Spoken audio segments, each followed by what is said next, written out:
And what of the photographs? What do they tell us? On 3 separate occasions, our office asked NASA's Public Relations Department for every single picture of an astronaut on the surface of the Moon, just during the maiden voyage of Apollo 11. Many duplicates were sent. In all, fewer than 20 pictures were found, including first-hand investigation on site at the agency's vaulted archives. Quite surprising, considering the historical significance of the event. These very photographs are the same ones circulated year after year on anniversary commemorations. It is estimated that in just the first 60 minutes on the Moon, motivated by the tenuous nature of the circumstances, many more exposures could have been expediently taken. Also surprising is the scarcity of photographs of the mission's chief pioneer, Neil Armstrong. The greatest achievement in human history, and of the man whose first step echoed around the world, dawning a new age of scientific enlightenment, there is only one full-body picture of him on the Moon, besides this ghostly reflection. This one, taken by an automatic camera mounted on the side of the lunar module. Perhaps he feared liability should the whole conundrum later become unraveled. Perhaps he has forgotten that he attested to the authenticity of the event with his signature on this plaque engraved by the federal government. In fact, in the more than 30 years since the event, aside from NASA's initial press conference and the occasional brief anniversary remarks where few questions were permitted, he has never given one on-camera interview to anyone, ever. From an analytical standpoint, photographic anomalies have to be sought out with an understanding of lighting and shadows. The most straightforward is simple. When objects are lit solely by the sun, as all the scenes on the Moon were said to be, after all, lighting equipment was not only impractical, it was unnecessary in bright sunlight, then all shadows, regardless of the landscape, will run parallel with one another and never intersect, as shown by this example. In these seldom-seen photographs, obtained from a rarely used auxiliary NASA archival site, it is clear that these scenes were lit with artificial light. These shadows, which are cast at different angles, are evidence that a second light source is being used. In addition, the sun would not cause an isolated hotspot like this, only an artificial light would. Again, intersecting shadows and another hotspot. And again. And again. It is simply impossible for this picture to have been taken with sunlight on the Moon. Here, the shadows are shown to be as black as pitch. And yet here, completely in a shadow, the astronaut is lit up like a Christmas tree. How can this be? Or this, on the shadow side of the lunar module. In this magnification of an Apollo photograph, a rock, very likely a papier-mâché prop because of the crease here, is categorized with the letter C. In later releases of the same picture, the letter is gone, probably airbrushed out. Here a crosshair, which was burned directly into the image from the film plate, and thus should always appear on top of the objects in the photograph, appears behind the object in this scene, clearly revealing a composite of 2 pictures into one.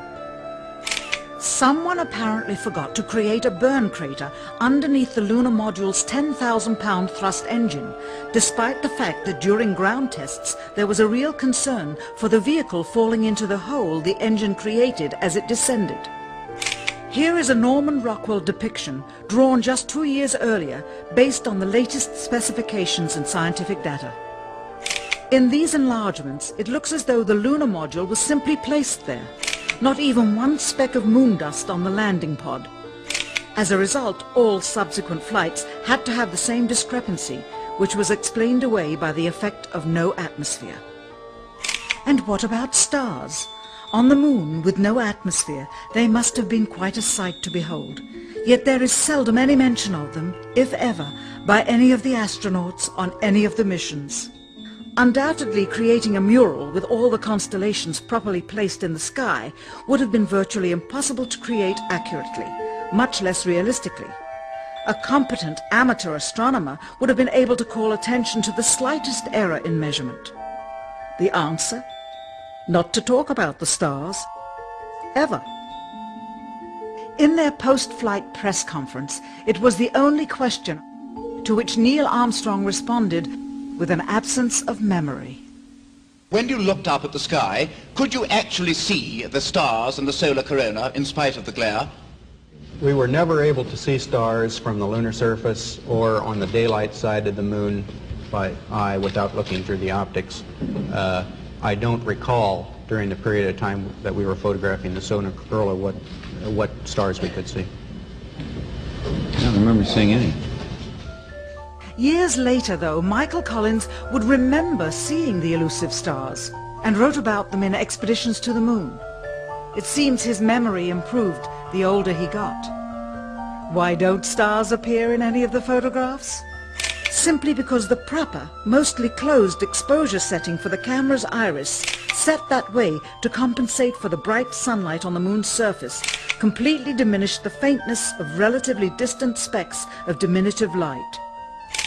This answer is true. It does not, however, explain why they never took any pictures of the stars by themselves, with an exposure setting perfect for them. While they took 3 automobiles to the moon, they never took a photographic telescope. Had they done so, they would have been able to see farther into the universe than had ever before been realized. If they had taken a telescope and were not actually on the moon, they would have had to concoct undiscovered galaxies that might one day prove to be non-existent. The cost of the 3 moon rovers in 21st century currency? Nearly $60 million each, though they had fewer parts than a Jeep. Where was all this money going? Then there's the flag, blowing in the wind, at least twice, on the atmosphereless moon. We can only guess that most of the missions were staged inside, for fear of possible aerial or satellite reconnaissance from an unfriendly nation.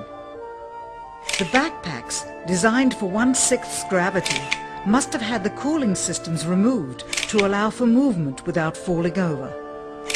With very near and hot studio lighting, that left one hot astronaut inside.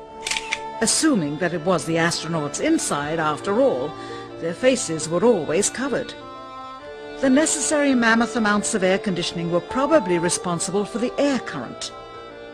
Here the editor cuts to a still shot of the flag, just as the effect becomes noticeable. Here it is unchecked. This rare clip, attained decades ago, was never re-released with the inevitable increase in experience and scrutiny. To demonstrate 1/6 gravity, a bouncy, floaty feel to the astronauts' movements would be similarly achieved with relative simplicity. Slow motion. You are viewing the scenes as they aired more than 30 years ago. Now let's look at them with the speed doubled. It becomes discernible that they are, in fact, in Earth's gravity, and are no more leaving the ground than they would on Earth.